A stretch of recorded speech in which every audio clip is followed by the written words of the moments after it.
All right, how is everybody doing today? My name is Tyler, and we are going to be going over chapter 50, which is Finding and Living with Cancer.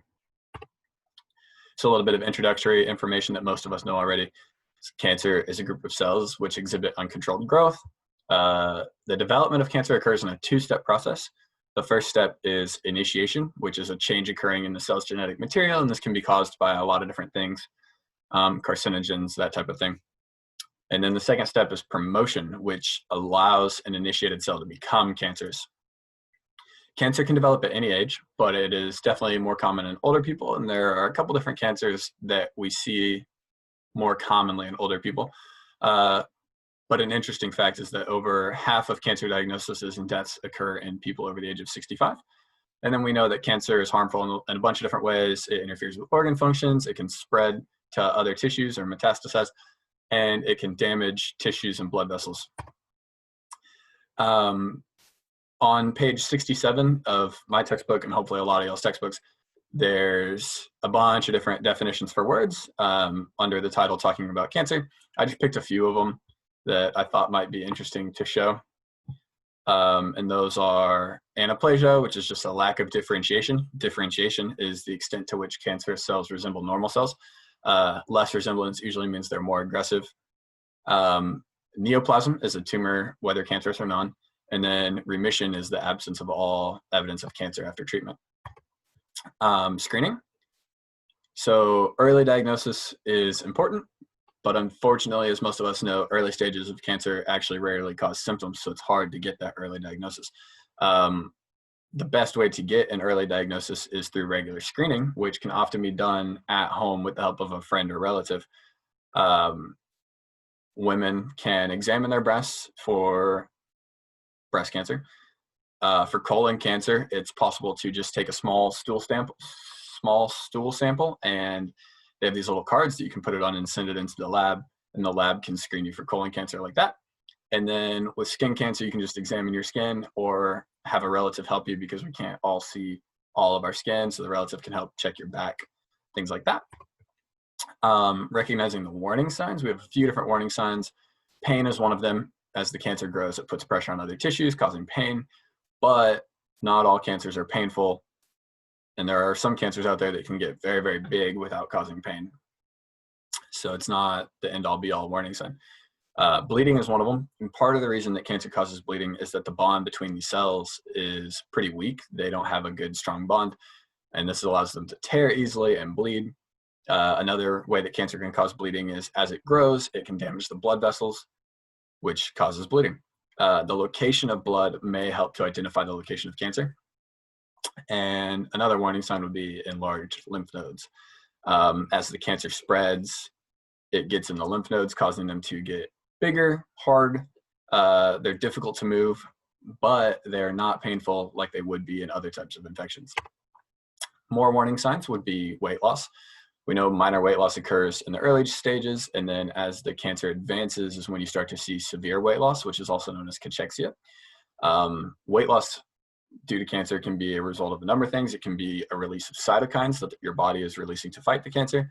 It can be a result of the treatment, or it can occur because the person just feels too tired, too fatigued to even eat. Nausea is another warning sign. It can be due to an increase of the substances in the blood, for instance, calcium, urea, things like that. It can be caused by the cancer spreading or metastasizing to liver or brain, and it can be caused by the medications themselves. Other symptoms would be bone pain, and this would be more common if the cancer spreads to bone, or altered hormones. As we know, some cancers have the ability to produce hormones and alter that. So confirming the diagnosis and staging. So screening tests are performed before the doctor has suspicions of cancer. Diagnostic tests are performed when a doctor suspects that there's cancer. And then you have staging, which are tests used to determine if and where the cancer has spread. And this is where you get more into bone scans, MRIs, and things like that. For treatment guidelines, a couple different types of treatment. You have surgery, which is used when it is possible to completely or partially remove the cancer. But surgery is less effective when the cancer has spread. If it's not possible to take out most or all of the cancer, surgery is a less viable option. You have radiation therapy, which is directed at the tumor to destroy it or reduce its size. but we know that radiation also ends up damaging healthy normal cells a little bit. Radiation therapy can be used in conjunction with surgery. So if they can't quite get all of the tumor out or all of the cancer out with surgery, then they'll come in with the radiation. And then we just have drugs. Some of the drugs target something unusual about cancer, which make it non-functional. Other drugs suppress hormones that stimulate cancer growth. And then we have new drugs entering the market that can target and attack cancer cells in novel ways. And one of these would be imatinib. So living with cancer, cancer patients do tend to experience pain. Many people are concerned that they will be in pain or that this cancer is going to just kind of be the end of it. With mild pain, NSAIDs such as ibuprofen can usually do the trick. With more severe pain, the doctor may prescribe an opioid. But it's important to note that with the opioids comes some side effects such as constipation, difficulty emptying the bladder, and fatigue. Another aspect of living with cancer is nausea, but there are a lot of drugs out there now that can combat this. Weight loss, we know, is a common thing. Fortunately, there are a lot of anti-nausea drugs that have made weight loss less common because a lot of the times weight loss is just due to the nausea that people are experiencing. You can also do food supplements. You can do drugs to increase muscle mass. But with advanced cancer, it's pretty acceptable for a patient to begin losing weight. Continuing with living with cancer, a lot of patients experience hair loss. Some of the chemotherapy drugs cause hair loss. Many patients buy wigs, and a lot of times they buy them before the hair loss even happens so that they can get them kind of shaped to look like their normal hair. Other people wear hats or cover their heads in some way, and some people are just fine with being bald. The book is very clear to point out that the most important thing is that the patient is comfortable with the choice that they've made. A lot of cancer patients experience fatigue, which may be related to the cancer itself or an effect of the treatment. Many chemotherapy drugs attack cancer cells of bone marrow, and this can lead to low levels of red blood cells, which causes anemia. So drugs that increase red blood cell production can help fight fatigue in some of these cases. A lot of experts also say it's important to schedule high energy activities or activities that require a lot of energy during times of the day that the patient has noticed they feel the most energetic so that they can continue to live a fun, happy life for as long as possible. Another thing, the last thing that people experience living with cancer is depression.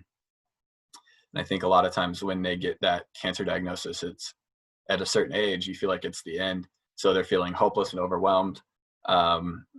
It's important to have a positive attitude and resilience during the treatment. And some patients may benefit from counseling with either a psychologist or psychiatrist. So the potential challenges living with cancer.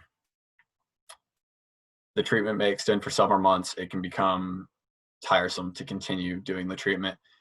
Social service agencies can help to coordinate the healthcare services needed. One of these would be the American Cancer Organization, which can provide a lot of useful information for patients and their families to help move the process along. People may need help with insurance forms, and it is important to update a will and prepare an advance medical directive on the off chance that this cancer is terminal. This is the book that I got my references from, and thank y'all very much for listening. Have a great day.